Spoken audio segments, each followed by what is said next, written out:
Hello বন্ধুরা, কেমন আছো? আশা করি ভালো আছো। তো নতুন একটি গল্প নিয়ে হাজির হয়েছি। গল্পটির নাম ফিরে আসা। খুবই ভয়ানক একটি ভুতুড়ে গল্প। শুনতে হলে কানে হেডফোন ইউজ করা অবশ্যই দরকার, তাহলে সবই স্পষ্টভাবে বুঝতে পারবেন। এতটি ভয়ানক যে ভয় পেলে আমি কোনো দায়ী নেই। তো শুনতে থাকুন গল্পটি। অনেকদিন পর ব্যাট করতে নামার ফলে একটু টেনশনে ছিলাম। তাও বল করেছে আমাদের গ্রামের স্বরূপ। প্রথম ব্যাট করে অন্য দল এত রান করেছে যে তার অর্ধেক করতে পারলেই বুঝবো ম্যাচ জিতে গেছি। আমার পাশেই তখন ঋতু, মানে আমার খুড়তুতো বোন। সে আমাকে উৎসাহ যোগানো বদলে টিপুনি দিচ্ছিল। তার বয়স মাত্র 7। ক্রিকেটে সে কিছু বোঝে না, এটুকু জানে যে আমাকে মনোসংযোগ করতে না দিলে আমাদের ব্যাট ছেড়ে দিতে হবে। এটা পরে ভেবে বসেন না, যে কোনো বড় টুর্নামেন্ট খেলছি। এমনকি এটা তো গ্রামের একটা ছোট টুর্নামেন্ট নয়। আমরা খেলেছি কোনো বড় বা ছোট মাঠেরও নয়। খেলেছি আমাদের জেঠাবাবুর বাড়ির উঠানে, আর দর্শকের সঙ্গে এক, মানে আমার বোন ঋতু।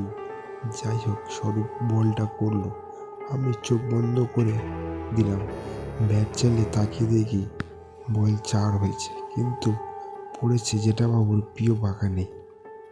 আর সেখানটায় পড়েছে যেখানটায় লাল পাতার জঙ্গল আর আছে এক কুমড়ো গাছ। সবাই গেলাম বল খুঁজতে, কিন্তু ওই বনের মধ্যে এই সুন্দরী বাগানে বলটা খুঁজে পাওয়া তো অতি দুষ্কর ব্যাপার।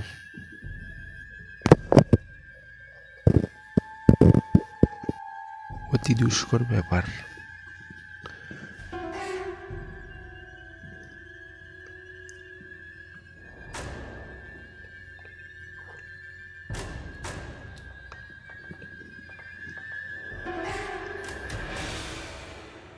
দুষ্কর ব্যাপার। আমাদের ক্যাপ্টেন রিন্টুদা বলল, মঙ্গল দা ব্যাট দিয়ে একটু চারিদিকটা ছিটিয়ে দেখব, কিন্তু কুমড়ো গাছের ক্ষতি হতে পারে। মঙ্গলদা আমার একমাত্র জেঠুর ছেলে, সে বলল, নিশ্চয়ই দেখবি, কেন দেখবি না। এটা শুনে রিন্টুদা যেই পা বাড়িয়েছে, মঙ্গলদা বলল, কিন্তু একটি পাতা ভাঙলে 50 টাকা জরিমানা নেব। কিন্তু তা শুনে রিন্টুদা নিরস্ত হলো। সেদিনের মতো খেলা শেষ। যে যার বাড়ির দিকে রওনা হলাম। যাওয়ার আগে সৌরভ বলল, খেলাটা হলে কিন্তু জিততে পারতিস না। আমি কোনো উত্তর করলাম না, কারণ সেটা আমি ভালো মতোই জানি। সাধারণত আমার খুব বেশি খেলাধুলা হয় না। এই মাঝে মধ্যে গ্রামের বাড়ি আসি, তখনই খেলা হয়। আমি কিছু দূরেই সদর শহরে থাকি মা বাবার সাথে, আর এখানে থাকেন আমার কাকু ও জেঠু পরিবার। সাধারণত গ্রামের বাড়ি এলে আমরা কাকুর কাছেই থাকি। এবার এসেছি কালী পুজোর জন্য। গ্রামের বাড়ি কম আসলেও এখন বন্ধুও আসে, আর আছে এই গ্রামের একসাথে এক অদ্ভুত নারীর টান। তবে আসলে গল্পটা নয়, তা ঘটে সেদিন রাতে। ঋতু আর আমি সন্ধ্যাবেলায় গ্রামের এক কালী মন্দিরে যাই। কালী পুজোর দিন প্রতি বছর প্রদীপ দিয়ে গোটা মন্দিরটা সাজানো হয়, বেশ সুন্দর লাগে দেখতে। বড় একটা আলপনার মতো প্রদীপ রেখে তেল আর সলতে দিয়ে তৈরি করে ছোটরা মোমবাতি হাতে সামলাতে আগুন দেয়, আর বড়রা সেটা সাজিয়ে দেয়। বেশ মজা হয়। প্রদীপ নিভে গেলেই সবাই মিলে জ্বালানোর জন্য ছুটে যায়। আমার বোনের ওদের মতো কাজ করছে, আমি বড়দের সাথে গল্প করছি। এমন সময় কিছু দূরে একটা গোলমাল দেখে আমরা বড়রা গেলাম দেখতে, আর ছোটদের বলা হলো প্রদীপগুলো যেন না নিভে যায়, সেই দিকে খেয়াল রাখো। ওরা দারিদ্র পেয়ে ভীষণ খুশি হয়ে আরও ব্যস্ত হয়ে গেল। সেখানে গিয়ে সব শুনে যা বুঝলাম তা খুবই দুঃখের যে বাড়িটির সামনে দাঁড়িয়ে আছি সেই বাড়িটি একটি বাচ্চা ছেলের। হঠাৎ শ্বাসকষ্ট হয়ে তার মা স্বামীকে জানালেন তিনি গাড়ির ব্যবস্থা করার আগেই ছেলেটি মারা যায়। সদর ছাড়া ভালো ডাক্তার নেই গ্রামে। ডাক্তার দেখে বললেন সদরে নিয়ে যাওয়া আমার পক্ষে আর কিছু করা সম্ভব নয়। গ্রামে এটি গাড়ি, সেটা আবার গোচল অন্য গ্রামে। ফিরে আসার আগেই ছেলেটি মারা যায়। মনটা খারাপ হলেও আরও বেশি যখন জানালাম বাচ্চা ছেলেটার দিদি আছে, সেও ছোট মন্দিরে প্রদীপ জ্বালাচ্ছে। বাচ্চাটার মা বাবা কাঁদছে। গরিব পরিবার, ছেলেটার বাবা নিজে দিনমজুরের কাজ করেন। যাই হোক, বাচ্চাটার দিদিটা এলে খুব কাঁদলো। সে বলল, ভাই ওঠ, কাল ভাইফোঁটা, তোর জন্য নতুন জামা কিনেছি। আর থাকতে পারলাম না, দূরে সরে গেলাম। ঋতুকে নিয়ে বাড়ি ফিরে সেদিনের মতো কেটে গেল সময়টা। আর রাতে খেতে বসে কাকুর কাছে শুনলাম 4 বছরের বাচ্চা, তাই জঙ্গলের কোথাও নাকি পুঁতে দিয়ে এসছে। 5 বছর না হলে আমরা নিয়ম নেই পোড়ানো, আর শ্মশানে পুঁতলে মানুষ ভয় পেতে পারে। সেদিন রাতে বাচ্চাটার দিদির কথাগুলো বারবার মনে হচ্ছিল। এরপর 3-4 দিন কেটে গেল। পাড়ার মেয়েগুলিতে ঘটনাটা নিয়ে অনেক আলোচনা, আর আমার এবার বাড়ি ফেরার সময় হয়ে এসেছিল। যেদিন ফিরবো তার আগের দিন বিকেলবেলা বাড়িতে জলখাবার শেষ হয়ে গিয়ে আমাদের গ্রামের কলের জল ভালো নয়, তাই খাবার জল আনতে হয় পাশের গ্রাম থেকে। এমনিতে কাকু আনে, কিন্তু আমি আসার পর থেকে আমি এনে দিচ্ছিলাম। ভালো লাগতো কাজ করতে। আর কাজগুলো তো সাইকেলে চেপে 2 সারি গাছের মাটির রাস্তা দিয়ে পাশের গ্রামে যেতে।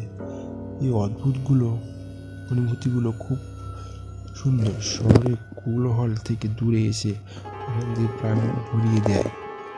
সেই জন্য সুযোগ পেলে আমি গ্রামের বাড়িতে চলে আসি। জল নেওয়ার জায়গায় পৌঁছাতে সূর্য ডুবে। এমনিতেই কলের জল অনেকেই নেয়, ভিড় থাকে, কিন্তু সেই সময়টা কেউ নেই। একা 2টো বড় পাত্র নিয়ে গিয়েছিলাম জল আনতে। একা ভরছি, একা এসেছি, কারণ কাকু এখনো অফিস থেকে ফেরেনি। আর বোন খেলতে গেছিল। জল ভরে সেগুলো সাইকেলে নিয়ে সাইকেল চালিয়ে এগোতে লাগলাম। সাইকেলের সামনে লাইট থাকায় পথ দেখতে অসুবিধা হচ্ছিল। এমনিতেই জঙ্গলে বাঘ ভাল্লুক থাকে না, শিয়াল আর খরগোশ 3টি অনেক আছে। মাঝে মাঝে হাতি এসে পড়ে, কিন্তু এখন থেকে আসার সময় নয়। হঠাৎ রাস্তায় একটা কিছু দূর থেকে হালকা আলোতে দেখতে পেলাম। ভাবলাম শিয়াল। সামনে আসতে বুঝলাম একটা বাচ্চা ছেলে। গ্রামের দূরে না হলেও খুব কাছে নয়। ভাবলাম কারোর সাথে এসেছে, তাই জিজ্ঞাসা করলাম, তুমি একা এখানে কি করছো? সে বলল, মায়ের জন্য দাঁড়িয়ে আছি। আমি জিজ্ঞাসা করলাম, কোথা তোমার মা? সে বলল, বাড়িতে। তুমি আমার মাকে বলে দিও দুঃখ না করতে, আমি তাড়াতাড়ি ফিরবো। আমি বললাম, কোন গ্রামে বাড়ি তোমার? চলো, পৌঁছে দিচ্ছি। সে ছুটে জঙ্গলে হারিয়ে গেল।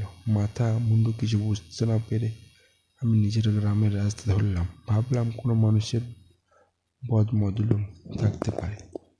বাচ্চাটার পেছনে গেলে হয়তো আমাকেই নাচ চোরার পাল্লায় পড়তে হয়, কিন্তু সাথে কিছুই ছিল না।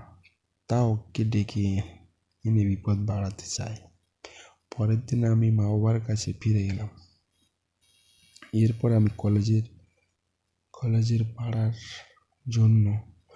পড়ার জন্য কলকাতায় ভর্তি হই। সেখানে চলে গেলাম। বাবা মায়ের সাথে দেখা হয় না। পড়ার চাপ বেড়ে যাওয়ার ফলে গ্রামের বাড়ি যাওয়া হয়নি। 3 বছর পরে শেষ পরীক্ষা দিয়ে বাড়ি ফিরলাম। কয়েকদিন থেকে গ্রামের বাড়ি যাব ভাবছিলাম। একদিন সকাল সকাল বেরিয়ে পড়লাম। সেখানে পৌঁছে কাকু একটু সবার সাথে দেখা হলো। বিকেলে গ্রামে ঘুরতে বের হলাম। অনেকদিন পর সবার সাথে দেখা হলো, অনেক গল্প হলো। আগের বারের সেই ক্রিকেট খেলার গল্প হতে হতে হঠাৎ মনে পড়লো সেই সন্ধ্যায় বাচ্চাটা মারা যাওয়ার কথা। জিজ্ঞাসা করলাম, ওদের বাড়ির সবাই কেমন আছে? ওরা বলল, ছেলেটা মারা যাওয়ার পরের বছর ওদের বাড়িতে আরও একটা ছেলে জন্মেছে। অবাক কাণ্ড, জানিস? সেই ছেলেটা হুবহু ওর মৃতদেহ, কিন্তু দাদার মতোই দেখতে। কথাটা শোনার পর আবার কানে সেদিন রাস্তায় দেখা বাচ্চাটার কথা ভেসে উঠল। তুমি যাকে বলে দিও, তুমি মাকে বলে দিও আমি তাড়াতাড়ি ফিরবো। তো বন্ধু, গল্পটাই আজই এই পর্যন্ত।